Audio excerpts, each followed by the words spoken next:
Mwaramutse, twongeye kubaramutsa muri iki gitondo nk'uko dusanzwe tumenyeranye mu byigisho bya Bibiliya.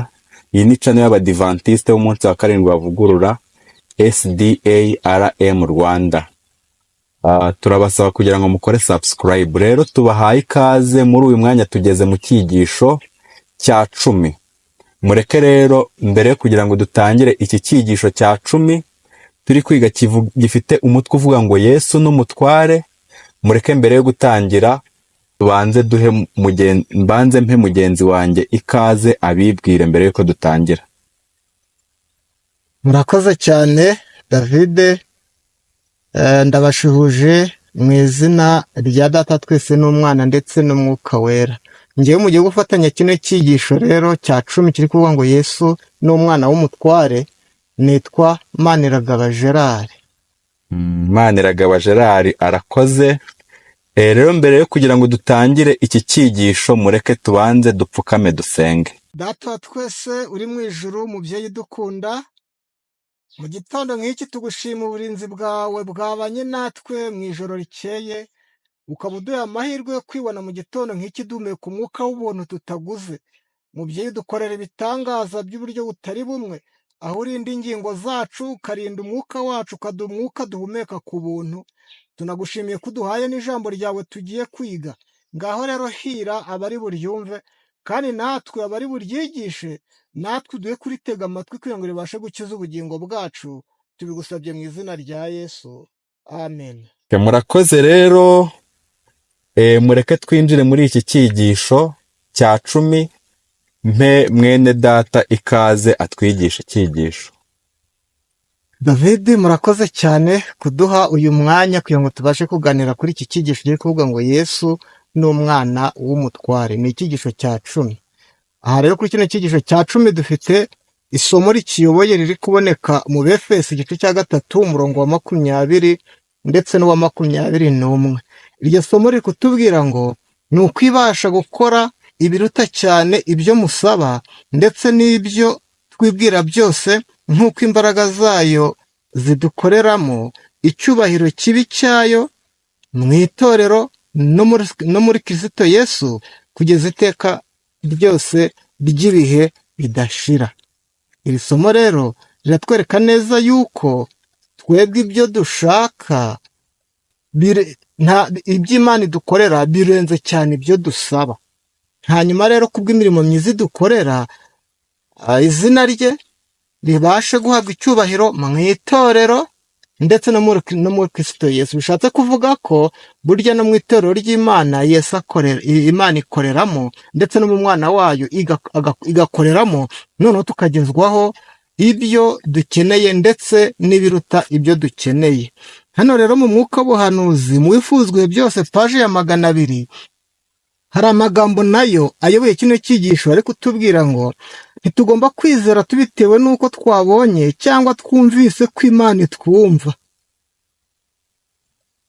Tugomba kwiringira amasezerano yayo. Iyo tuyisenze twizeye, ibyo dusaba byose bigera ku mutima w'Imana. Iyo dusabye imigisha yayo, tugomba no kwizera ko tuyihawe kandi tukayishimira ko twamaze kuyihabwa, maze ahasigaye tukajya mu mirimo yacu twiringiye ko imigisha tuzayihabwa igihe tuyikeneye cyane. Ahangaha rero haratwereka neza yuko ntabwo dukwiye kwizera kubera ko twamaze kumenya yuko ibyo dusaba ibyumva, ahubwo dukwiye kwizera yuko yo ubwayo ihora yiteguye kutwumva. Rero aya ni amagambo ayoboye kino cyigisho cya 10 ni nk'insanganyamatsiko yacyo. Ngira ngo rero tugeze ku ngingo yo kuwa mbere rero. Ingingo yo kuwa mbere rero, reka dusabe mwene data David aturebere isomo riri kuboneka muri Yohana igice cya 4 umurongo wa 43 ndetse na kugeza 46. Yohana igice cya 4 umurongo wa 43 kugeza 46. Reka tube twumva ko ikibazo kiri kutubaza. Kuri baratubaje ngo nyuma yo kumara iminsi 2 ari kumwe n'Abasamariya, ni hehe Yesu yagiye kandi ninde wakuruwe n'aya makuru? reka twumve aho Yesu yagiye ndetse n'uwakuruwe n'ayo makuru. Yohana igice cya 4 umurongo wa 43 kugera 46 haragira hati: iyo minsi 2 ishize avayo ajya i Galilaya, kuko Yesu yahamije yuko umuhanuzi atagira icyubahiro mu gihugu cy'iwabo.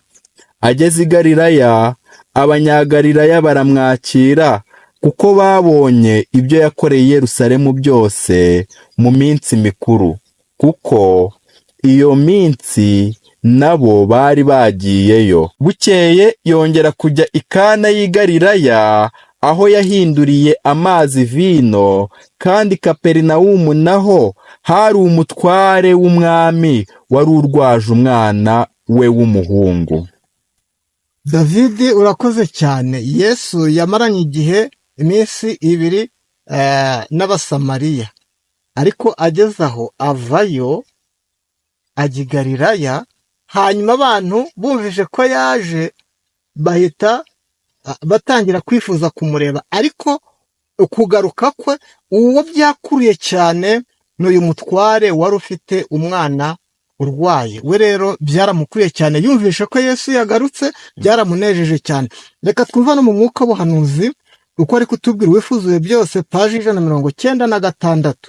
ari kutubwira ngo inkuru yuko Yesu yagarutse i Kana bidatinze ikwira i Galilaya, izanira ibyiringiro abababaye ndetse n'abashavuye. Inkuru yo kugaruka i Kana yazaniye ibyiringiro abababaye ndetse n'abashavuye, ariko muri abo bashavuye tugiye kumubonamo i Kaperinawumu. Iyi nkuru yashishikaje umunyacyubahiro wo mu Bayuda wari umutware mukuru w'imirimo y'ibwami. Uyu mutware wo mu Bayuda, iyi nkuru yo kugaruka kwa Yesu yaramushishikaje cyane, ariko hari impamvu yatumye ashishikara. Burya David nuko yari afite ikibazo akeneye kugeza kuri Yesu. Yego.